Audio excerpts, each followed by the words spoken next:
The Warhammer 40K decks are in the wild, and some people are saying they are the best pre-constructed product Wizards has ever made for Magic the Gathering. They are powerful, balanced, and most of all, fun to play. Yes, I know they came out a year ago in WotC years, but I wanted to do a video about them. For those of you who have been around since I started, you know what I do when an awesome pre-con set comes out. I build a battle box out of it. But this time, I didn't want to just buy a smart hive and a couple of boulders and call it good. I wanted to do something special. And since we're talking about Warhammer here, I thought it might be a good idea to go that extra mile. Some of you may remember my review of the Apache gun case from Harbor Freight. It's a solid box that works great for carrying around a couple of decks, even if it's a bit overkill in the protection department.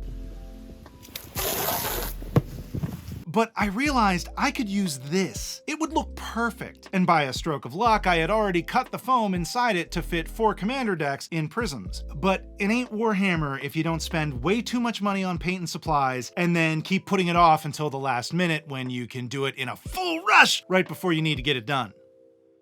Which is exactly what I did. First, I took a picture of the case and threw it into Photoshop and fiddled with the masks and tried out some paint schemes for it. I used this Warhammer 40K toy my son got me last year for Christmas as my color inspiration. I ended up not going with either of these patterns, but it did help me get to my final color scheme. Then, after a few weeks of procrastination, I pulled it off my pile of shame and started to mask off the handle and the clasps. I wasn't sure if I wanted the handle and clasps to be black or for it to be metallic silver. I just knew I didn't want those functional elements to be blue or gold. I wasn't too precious with the masking. If I covered too much, that wasn't a huge problem because I would be weathering this whole thing and making it look like it was in the middle of an intergalactic war. So some splotches of black here and there would probably help the effect. Starting with a spray primer paint that was very ultramarine-y, I hit it with 3 full coats to make sure I got maximum coverage. I also used a spray paint that's a little more durable and thick than I would have used typically. This is because I know this case will actually be carried around and probably take some real abuse. I will be hitting this with sealant at the end anyway, but I wanted a durable base coat. I then painted the clasps in metallic silver. I just really liked the look of that. It was also at this point I decided to keep the handle black, partially because I really like the look of blue, silver, and black, but also because this part of the case will be the most moved, manipulated, and touched. Whatever paint or weathering I did on the handle would eventually wear off over time, so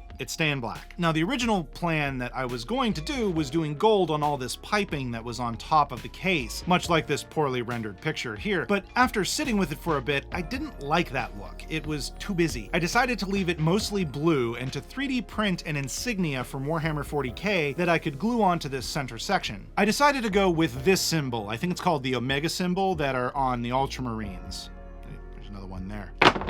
Ah! Damn you, losing your jetpack? That'll be 1,700 push-ups. Standing there, yeah, stand there all wide-legged stance like some idiot. And it worked great!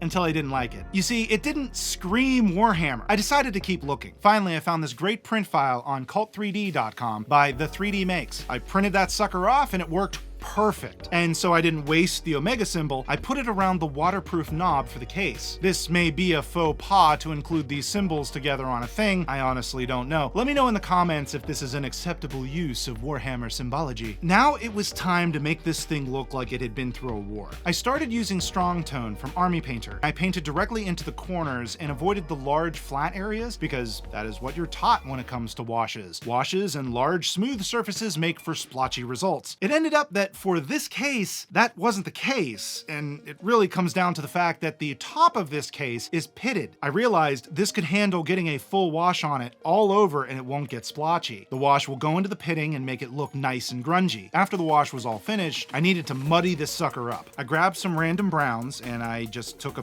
piece of paper towel and hit it random angles to just make it look all muddy. I pulled out my X-Acto knife, some tools, and went to town on this bad boy, cutting gouges, making scrapes, punctures, anything I could think of. I was trying to tell a story with this box. I scraped and cleaned the corners to make the paint look brighter, because that is where it would slide on most things and get polished over time. I cut chunks out of the bottom edge to make it look like it had been yanked off a Razorback or thrown into a Rhino a few too many times. I enjoyed myself with this one. It was at this point I went on a bit of a tangent and tried to paint some blaster burns to make it look like it got scorched by lasers or something. It ended up like I tried to paint the Hollow Knight guy's head on the front of the case. I wiped it off, it didn't work out. And finally, I hit it with one last pop of color. This was probably a bit over the top, but I flicked some red paint over the front to make it look like blood splatter. And then for the final touch, I swiped a bit of it with my thumb to make it look like the owner had just finished off his opponent. It had gone back to the box for more ammo and smudged some of the blood with his glove.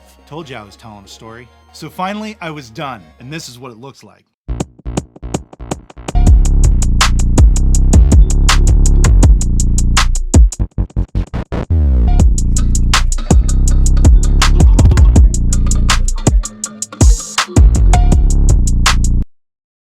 Look at it! I love it! It came out great! Like really, I'm really pleased with how this came out. I didn't do as much on the sides or the bottom. In fact, I did hardly anything on the bottom, but I didn't put much on the bottom because I knew the bottom would be slammed down on tables, not slammed down, but placed on tables. Same reason for the handle. I didn't want to do too much there because the more I put there, the more that would come off and not come off looking good, I guess. I want to thank our sponsor, MTech Cave, a fantastic purveyor of items for Magic the Gathering, Dungeons and Dragons, Warhammer, and more. You can check them out at mtechcave.com, or you can click on the affiliate link down below. That really helps out the channel if you use that. They also have a lot of really cool other stuff that they sell that is accessories for these hobbies, so definitely check them out. Check out all their stuff. It's pretty awesome. I touched on this a little bit at the beginning of the video, but a big reason why I wanted to do this was because with these Warhammer decks, two of my hobbies were coming together. And I wanted to, I guess, celebrate that in some way by taking something for the Warhammer decks and treating it like I would a Warhammer Mini, I guess, to some extent. Yeah, I didn't use all the same techniques and I did things that probably other people wouldn't have done or done differently, but I had a lot of fun putting this together. And what's really exciting when you do stuff like that for your larger deck boxes, battle boxes, or just generally for your game night, when you go this extra mile, it elevates the entire experience. Imagine having a game night where you go to a friend's house and they put this on the table. I think that's kind of fun. And imagine being the one putting it down on the table and saying, hey, look, I did a cool thing. Next time you're putting together a battle box, think about how you can make it better. I encourage you to do this. Go out and buy one of these cases or a similar case. I'll have some links in the description down below. And you don't even have to go as far as I did. Just get some spray paint, spray it down. My original plan was to spray it blue, then mask off some sections and spray it gold and then say it's done. But then I did what I always do and went overboard. But you don't have to go overboard. You can go as little or as hard as you want when you're doing this. Just getting the case itself is enough, really. I do suggest pulling off the Apache stickers though. So yeah, now I'm ready with my Warhammer 40K Battle Box. And the last thing I need to do is get the decks. Do you think they're sold out? For those of you who've been around here since the... I originally planned to use this for the Strixhaven? And making it look like it was in the middle of an intergalactic... You red-eyed piece of crap! That's going in the blooper reel. This show is part of the CIP network, inspiring creativity, one episode at a time.